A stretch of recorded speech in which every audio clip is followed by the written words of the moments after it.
예레미야 39장 1절에서 3절까지 먼저 한 절씩 함께 교독하겠습니다. 유다의 시드기야 왕의 제9년 열째 달에 바벨론의 느부갓네살 왕과 그의 모든 군대가 와서 예루살렘을 애워싸고 치더니 시드기야의 제11년 넷째 달 아홉째 날에 성이 함락되니라. 예루살렘이 함락되매 바벨론의 왕의 모든 고관이 나타나 중문에 앉으니 곧 네르갈 사레셀과 삼갈렉과 내시장 살스김이니 네르갈 살레셀은 궁중장관이며 바벨론의 왕의 나머지 고관들도 있더라. 우리 15절부터 18절까지 또 함께 교독하겠습니다. 예레미야가 감옥들에 갇혔을 때에 여호와의 말씀이 그에게 임하니라. 이르시되 너는 가서 구스인 에벨멜렉에게 말하기를 만군의 여호와 이스라엘의 하나님의 말씀에 내가 이 성에 재난을 내리고 복을 내리지 아니하리라 한 나의 말이 그날에 내 눈앞에 이루리라. 여호와의 말씀이니라. 내가 그날에 너희를 구원하리니 내가 그 두려워하는 사람들의 손에 넘겨주지 아니하리라. 내가 반드시 너를 구원할 것인즉 내가 칼에 죽지 아니하고 내가 노량물같이 내 목숨을 얻을 것이니 이는 내가 나를 믿었습니다. 여호와의 말씀이니라 하시더라. 네, 하나님의 말씀입니다. 오늘 예레미야 묵상 18번째 시간입니다. 오늘 우리가 함께 묵상하는 예레미야 39장의 말씀은 마침내 예루살렘이 함락되는 이야기가 등장을 하고 있습니다. 예레미야는 바로 이 순간을 위해서 예언 활동을 하였습니다. 동족 남유다 백성들에게 바벨론에 의해 남유다 왕국이 멸망할 것을 예언하면서 남유다의 백성들은 듣기 좋은 소리, 격려와 힘이 되는 이야기, 회복될 것이다 라는 메시지를 원하였지만 예레미야는 지금 이 39장까지 일관되게 하나님께서 남유다의 잘못에 대한 심판으로 바벨론을 들어서 남유다를 멸망시킬 것을 예언하였습니다. 그리고 오늘 마침내 예레미야를 통한 하나님의 말씀이 이루어지면서 예루살렘이 바벨론에게 함락당하는 날이 찾아옵니다. 오늘의 본문 예레미야 39장 1절과 2절은 이렇게 말합니다. 유다의 시드기야 왕의 제9년 열째 달에 바벨론의 느부갓네살 왕과 그의 모든 군대가 와서 예루살렘을 애워싸고 치더니 시드기야의 제11년 넷째 달 아홉째 날에 성이 함락되니라. 여러분, 예레미야서는 이 말씀을 남유다의 예루살렘 함락 이야기를 담담하게 이야기하지만 이것은 얼마나 민족적인 비극의 날인지 모릅니다. 예루살렘 성은 초토화되고 예루살렘 성전은 무너져 내리고 이어지는 본문의 6절 말씀에서 시드기야 왕은 눈앞에서 아들들이 죽음을 당하는 것을 목격하고 자기의 두 눈은 뽑혀서 바벨론의 포로로 붙잡혀가는 비극이 벌어집니다. 이스라엘에게는 민족적인 비극이고 삶의 모든 희망을 잃어버리는 순간입니다. 이스라엘의 지도자들은 죽임을 당하거나 포로로 잡혀갔고 하나님이 함께 하시겠다고 약속하셨던 성전은 폐허가 되어버렸습니다. 이러한 상황에서 이스라엘은 어떤 희망을 노래할 수 있겠습니까? 예레미야가 예언했던 대로 하나님께서 뿌리 뽑고 파멸하고 무너뜨리겠다는 그 말씀이 그대로 이루어졌는데 이스라엘에게는 그러면 도대체 어떤 희망이 남겨져 있는 것일까요? 오늘의 본문은 멸망과 심판이 이루어진 이야기입니다. 그 속에서 희망이라고는 찾아보기 어려운 상황입니다. 그런데 오늘의 본문은 역설적이게도 희망을 또한 노래하고 있는 본문입니다. 사실 이 바벨론 제국으로 인해서 찾아온 비극의 날에 허물어져 버린 것들은 본질을 잃어버린 껍데기들입니다. 예루살렘 성전의 멸망을 한번 생각해 보면 알 수 있습니다. 여러분, 이사야의 본문에는 성전의 본질을 잃어버린 모습을 이렇게 지적합니다. 이사야서 1장 12절과 15절의 말씀을 봉독해 드리겠습니다. 너희가 내 앞에 보이러 오니 이것을 누가 너희에게 요구하였느냐? 내 마당만 밟을 뿐이니라. 너희가 손을 펼 때에 내가 내 눈을 너희에게서 가리고 너희가 많이 기도할지라도 내가 듣지 아니하리니 이는 너희의 손에 피가 가득함이라. 여러분이 이사야의 고발의 말씀은 하나님께서 기뻐하시는 삶의 모습은 조금도 없이 헛되이 성전의 마당만을 밟고 돌아가는 공허한 예배를 꼬집는 말입니다. 삶은 엉망인데 무슨 예배를 드린다고 찾아오느냐는 말씀입니다. 아무리 성전에 와서 기도를 드려도 하나님은 듣지 않으실 것이라고 말씀합니다. 성전의 문제가 아니라 성전에서 예배드리는 사람이 문제라는 것을 알려줍니다. 성전이 문제가 아니라 그곳에서 예배를 담당하는 제사장과 레위인들의 탐욕이 문제라는 것입니다. 성전이 문제가 아니라 예루살렘 성전이 있는 한 하나님의 축복은 당연히 임한다고 믿고 있는 사람들의 이 안일함이 문제라는 것입니다. 그래서 하나님은 성전을 허물어뜨리기를 주저하지 않으십니다. 이것은 사람들이 붙들고 있는 겉껍데기를 허물려고 하는 하나님의 모습입니다. 제가 한 책에서 어떤 목사님이 어떤 교회의 봉헌식에 초청을 받아서 가셔서 설교를 한 내용을 읽게 되었습니다. 교회의 봉헌식이라면 그 교회에게는 너무나 경사스러운 날입니다. 그런데 이 복된 날에 설교자로 초청을 받은 목사님이 요한복음 2장 19절의 본문을 픽했습니다. 요한복음 2장 19절은 예수께서 예루살렘 성전의 장사꾼들을 쫓아내시면서 하셨던 말씀, 이 성전을 허물라 내가 사흘 만에 다시 세우겠다는 말씀입니다. 이 본문으로 설교를 하면서 이 목사님은 성전이 본질을 잃어버리면 교회는 무너지는 게 마땅하다는 것을 일깨워줍니다. 여러분, 이분이 참 대단한 목사님이시죠. 남의 경사스러운 날에 이런 설교를 하는 것은 참 어렵습니다. 하지만 참 중요한 말씀입니다. 겉으로 세워지는 건물이 중요한 것이 아니라 교회가 그 본질을 잃어버리면 그 번듯한 교회가 무너질 수도 있음을 알아야 한다는 것입니다. 마치 남유다 왕국의 축복의 중심이었고 하나님의 임재의 중심이었던 예루살렘 성전이 오늘 본문에서 무너져 내린 것과 마찬가지입니다. 그런데 이렇게 예루살렘 성은 무너지고 성전은 초토화되어도 이스라엘 백성들에게는 희망이 무너지지 않습니다. 그것은 비록 겉껍데기는 무너질지라도 그 중심은 무너지고 있지 않기 때문입니다. 그들이 무너지지 않는 중심은 바로 하나님입니다.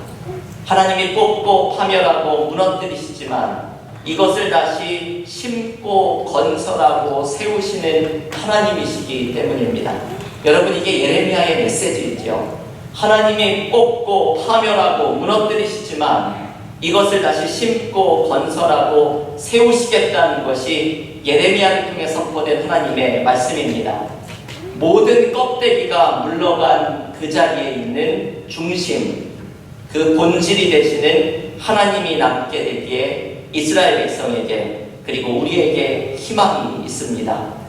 오늘의 본문에는 이 멸망 속에서 하나님께서 일으키시는 회복의 이야기가 함께 등장합니다. 여러분이 오늘의 본문 예레미야 39장을 읽으면 이것이 참 인상적이죠. 예루살렘이 함락되는 멸망의 이야기 속에 하나님이 구원하시는 구원의 이야기가 함께 등장합니다. 멸망 속에 구원이 선포되는 이야기입니다. 오늘의 본문에는 두 개의 구원의 이야기가 등장을 합니다. 하나는 예레미야가 구원을 받는 장면이지요. 오늘 보면 예레미야 39장 11절부터 14절에 이 말씀이 나옵니다. 예레미야가 바벨론의 느부갓네살 왕의 지시로 감옥들에서 나와서 그다랴에게 가게 되는 장면입니다. 이 그다랴에게 가서 어떤 일이 있었는지 이 중요한 메시지가 있는데 다음 주에 이 말씀을 우리가 묵상을 합니다. 여러분, 오늘 이 39장에 예레미야가 바벨론의 사람들을 통해 회복이 되는 이야기는 예레미야에게는 구원의 이야기입니다. 예레미야는 갇혀있다가 생각하지도 못한 사람들, 바벨론 사람들을 통해서 구원을 받게 됩니다. 예레미야가 이렇게 생각하지도 못한 구원을 받았던 것은 이번이 처음이 아니죠. 바로 이전 장인 38장에서도 나옵니다. 여러분, 예레미야서 38장 6절 말씀을 보면 예레미야가 진창의 구덩이에 들어가서 거의 죽을 뻔하는데 38장 7절 말씀에 보면 왕궁 내시 구스인 에벤멜렉이라는 사람에 의해서 목숨을 건지게 됩니다. 여러분, 예레미야를 살려낸 이 사람을 잘 보셔야 합니다. 내시이고 구스 사람이죠. 이 구스는 에티오피아 사람입니다. 아프리카 에티오피아 출신의 이방인, 그리고 힘이 없는 내시입니다. 여러분, 이 사람은 유대인들이 보기에는 2중 3중으로 별 볼 일 없는 사람입니다. 이방인의 내시인 사람입니다. 그런데 이방인 내시 에벤멜렉이 예레미야의 위기를 왕에게 알리면서 자신이 예레미야를 구하러 그 구덩이에 찾아갑니다. 그리고 예레미야 38장 11절에 보면 헝겊과 낡은 옷을 가져다가 끈을 만들어서 예레미야를 구덩이에서 끌어올립니다. 여러분, 이 장면을 한번 상상해 보십시오. 예레미야를 살리려고 누군가 달려왔는데 이 사람은 에티오피아 출신의 이방인이며 내시인 사람이고, 이 사람이 예레미야를 살리려고 하는 것은 무슨 튼튼한 밧줄도 아니고 헝겊과 낡은 옷을 엮어서 만든 아주 허접해 보이는 끈입니다. 그런데 하나님께서는 바로 이 허술한 방법을 통해서 예레미야를 살립니다.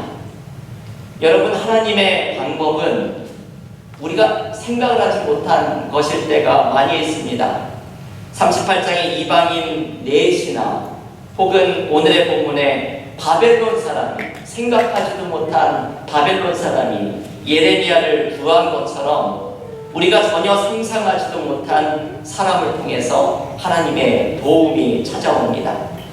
헝겊과 낡은 옷으로 끈을 만든 것처럼 우리가 전혀 상상하지도 못한 방법, 너무나 보잘것없고 허접하다고 생각하는 방법을 통해서 하나님의 구원의 역사가 임하기도 합니다. 여러분, 사무엘상의 다윗과 골리앗의 이야기를 잘 아시죠? 다윗이 골리앗을 향해서 나아갈 때 돌팔매를 위한 사울이 하사한 모든 갑옷과 칼을 전부 다 버리고 돌팔매질을 위해서 돌 5개를 시내에서 골라서 나갑니다. 사람들은 다윗이 시내에 쪼그려 앉아서 돌을 고르고 있을 때 비웃었겠죠. 아니, 저 소년이 거인 골리앗과 싸우러 나가겠다고 하더니 저기 쪼그리고 앉아서 돌을 고르고 있으니 이게 무슨 애들 장난인가 비웃고 있었을 것입니다. 그런데 그 조그만 돌 5개가 골리앗을 쓰러뜨리는 하나님의 방법이 됩니다. 여러분, 우리가 가지고 있는 보잘것없는 것, 작은 것, 하나님께서 그것을 사용하셔서 하나님의 방법으로 우리를 위해 사용하십니다. 하나님은 우리가 전혀 생각하지 못한 사람을 붙여주시고 우리가 전혀 상상하지 못한 방법을 이용하셔서 하나님의 구원의 일을 이루어 주십니다. 여러분, 우리에게 희망은 바로 여기에 있습니다. 우리에게 생각하지도 못한 사람을 보내주시고 상상하지 못한 방법으로 우리를 도와주시는 하나님이 바로 우리의 희망입니다. 지난 주일에 제가 소개를 해드렸던 북한에서 2년 7개월을 억류되었다가 풀려났던 이면수 목사님, 이분이 쓴 내가 누구를 두려워하리요 라는 책에는 이 목사님이 한 권사님의 따님을 북한에서 만나는 기적 같은 이야기가 소개됩니다. 이 목사님이 이제 북한으로 들어가는 것을 방문을 준비하고 있을 때 이 소식을 듣고서 어떤 할머니 권사님이 찾아와서 북한의 원산에 있는 딸에게 전해달라고 하면서 편지와 천불이 든 봉투를 건넵니다. 이 딸의 친구가 동명산 호텔이라는 곳에서 일하는데 이 호텔에 가서 딸의 친구에게 이것을 전해주면 될 것이라고 부탁을 합니다. 이 목사님은 이런 일은 절대로 불가능하고 자기가 북한에 가서 마음대로 어디를 갈 수 있는 것도 아니고 항상 감시를 받기 때문에 불가능한 부탁이라고 거절을 하지만 이 권사님이 너무나 간곡하게 딸의 소재를 겨우겨우 파악을 하였고 지난 50년 동안 매일 새벽 기도 때마다 기도했다고 너무나 간곡하게 부탁을 하기 때문에 할 수 없이 그 편지와 봉투를 받아들였습니다. 그 이후에 기적 같은 일이 벌어지게 되는 것이죠. 이면수 목사님이 평양에 가서 원래 간 목적이었던 국수공장 설립 논의가 잘 마치자 기분이 좋은 담당 국장이 수고했으니 금강산이나 보고 가라고 갑자기 계획이 없던 원산으로 향합니다. 원산으로 가던 차가 밤중에 갑자기 고장이 나서 길에 멈추어 서게 되었는데 그래서 급하게 정해서 들어가게 된 숙소가 딸의 친구가 있다던 동명산 호텔입니다. 새벽 2시쯤에 그 호텔에 도착을 했는데 이 목사님의 방이 있는 7층에서 근무를 하고 있던 직원이 바로 그 권사님의 딸의 친구입니다. 그리고는 기적적으로 몇 시간 뒤 다음날 새벽 6시 북한 간부들의 눈을 따돌리고 딱 5분 동안 이 권사님의 딸을 호텔 옆에서 만나서 편지와 돈을 전달합니다. 이 권사님의 딸은 목사님을 만나고는 펑펑 울면서 편지를 받아 돌아갑니다. 이 모든 것이 여러분 불과 몇 시간 만에 일어난 일입니다. 새벽 2시에 호텔에 도착해서 다음날 6시에 만났으니 이 몇 시간 만에 기적 같은 일이 예정에도 없던 이 일이 벌어진 것입니다. 이 목사님은 도무지 믿을 수 없는 일이 일어나는 것을 보면서 한 어머니의 50년의 애절한 기도가 어떻게 이루어지는가를 두 눈으로 보게 되었다고 고백합니다. 여러분, 하나님께서는 하나님이 붙여주시는 사람으로 우리가 생각하지도 못한 방법으로 하나님의 일을 이루어 가십니다. 이것이 바로 우리가 붙들어야 할 하나님이라는 희망입니다. 교회 여러분, 우리의 삶의 어려움과 절망의 시간들 속에서 하나님이라는 희망을 붙드십시오. 우리에게 하나님의 사람들을 붙여주시고 내가 가지고 있는 그 보잘것없는 것, 그것을 하나님의 방법으로 사용해 주시는 하나님을 의지하십시오. 삶의 위기 가운데에서 하나님이라는 희망을 굳게 붙들고 나아가는 우리 모두가 되기를 간절히 기원합니다. 오늘 본문에 등장하는 또 다른 구원의 이야기는 예레미야 39장 15절부터 나오는 구수인 넷이 에벤멜렉의 구원 이야기입니다. 이 38장에서 예레미야를 구원했던 사람이 오늘 본문에 다시금 등장을 합니다. 바벨론 제국이 예루살렘을 함락시킬 때 왕과 귀족들, 왕궁의 사람들이 무참하게 죽임을 당합니다. 왕의 내시였던 에벤멜렉도 이 죽음의 위기에서 예외가 아니었을 것입니다. 그런데 하나님은 오늘 본문 17절 말씀에서 에벤멜렉을 구원하시겠다고 약속을 하십니다. 그리고 에벤멜렉을 구원하시는 이유를 오늘 본문 18절 말씀이 이렇게 알려줍니다. 여러분, 한 목소리로 이 말씀 읽어보겠습니다. 예레미야 39장 18절 말씀입니다. 내가 반드시 너를 구원할 것인즉 내가 칼에 죽지 아니하고 내가 노량물같이 내 목숨을 얻을 것이니 이는 내가 나를 믿었습니다. 여호와의 말씀이니라 하시더라. 아멘. 에벤멜렉이 하나님의 구원을 경험한 이유는 이 18절 말씀에서는 이는 내가 나를 믿었습니다 라고 말씀합니다. 바로 에벤멜렉의 믿음이 하나님의 구원을 경험한 이유라는 것입니다. 여러분, 여기에 나오는 에벤멜렉의 믿음은 무엇입니까? 에벤멜렉의 믿음은 하나님을 향한 순종, 하나님을 향한 신실함입니다. 에베멜렉은 예레미야를 구하기 위해서 목숨을 걸었던 사람입니다. 왕에게 예레미야의 위기를 알리는, 이게 목숨을 걸고 알리는 것이죠. 그리고 자신이 직접 예레미야를 구하러 달려가서 목숨을 걸고 예레미야를 구덩이에서 끌어냈던 사람입니다. 에벤멜렉의 믿음은 하나님의 뜻에 신실했던 것입니다. 여러분, 믿음이라는 것이 무엇입니까? 믿음에는 여러 가지 모습이 있죠. 성경에서 말하는 믿음의 모습은 대략 세 가지의 모습으로 정리됩니다. 하나는 지적인 믿음이죠. 영어로는 believe라는 단어를 씁니다. 우리가 하나님을 아는 지식이 늘어가는 것이 믿음입니다. 믿음의 또 다른 모습은 신뢰입니다. 영어로는 trust이죠. 우리가 하나님을 전적으로 의지하고 신뢰하는 것이 믿음입니다. 그리고 믿음의 또 다른 모습은 신실함입니다. 영어로는 faithfulness. 하나님의 말씀에 신실하고 하나님의 뜻에 순종하고 하나님께 신실한 삶의 모습이 바로 믿음입니다.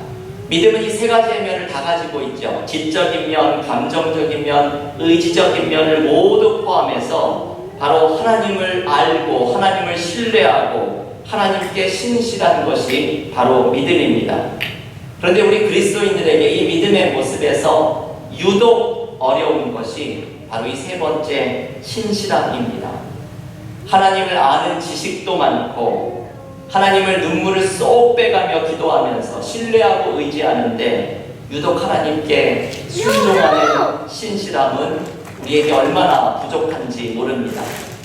그런데 에베멜렉의 믿음은, 에베멜렉을 구원했던 믿음은 하나님이 기뻐하셨던 바로 예레미야를 구원하는 일에 앞장섰던, 올바른 일에 앞장섰던 실천하는 믿음의 모습입니다.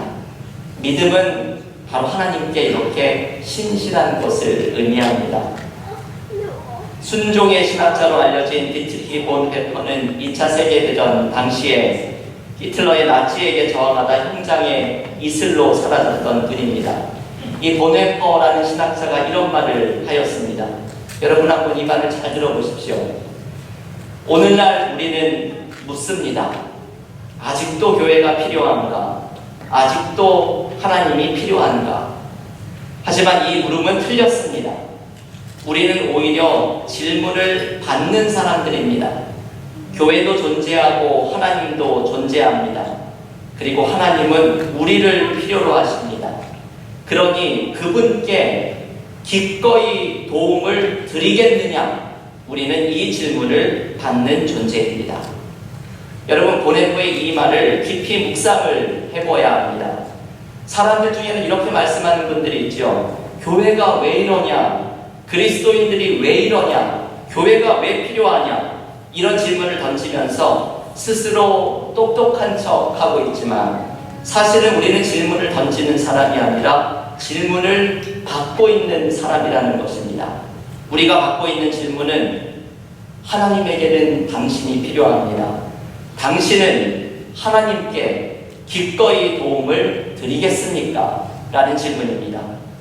하나님은 우리에게 순종을 원하십니다. 질문하면서 순종을 회피하는 사람이 아니라 하나님의 질문에 순종하는 사람을 원하십니다. 우리의 순종을 통해서 하나님의 일을 이루어 가십니다.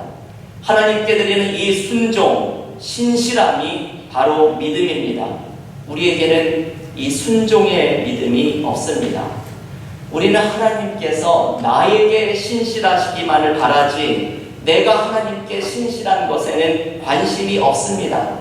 그러나 하나님께 신실한 것이 바로 믿음의 중요한 모습입니다. 오늘 본문의 에벤멜렉은 하나님께 신실함을 통해서 하나님의 구원을 받았습니다. 하나님은 당신께 신실하고자 애쓰는 사람을 결코 내버려 두시지 않습니다. 하나님께 순종하는 사람을 하나님은 구원하시고 그 사람을 통해 하나님의 일을 이루어 가십니다. 교회 여러분, 오늘 예레미야의 말씀은 멸망 중에 선포된 구원의 이야기입니다. 모든 겉껍데기가 사라진 순간에 하나님이라는 희망이 우리의 삶의 구원의 빛을 비추어 줍니다. 하나님의 사람들을 우리에게 붙여주시고 하나님의 방법으로 우리에게 상상하지 못한 구원을 베풀어 주십니다. 하나님께 신실한 사람들을 결코 포기하지 않으시는 사랑으로 우리에게 구원을 베풀어 주십니다. 우리가 하나님이라는 희망을 붙들고 하나님께 신실한 믿음으로 나아가서 하나님이 주시는 도우심과 구원의 은혜를 경험하는 믿음의 교우들이 모두 되시기를 주님의 이름으로 간절히 축원합니다.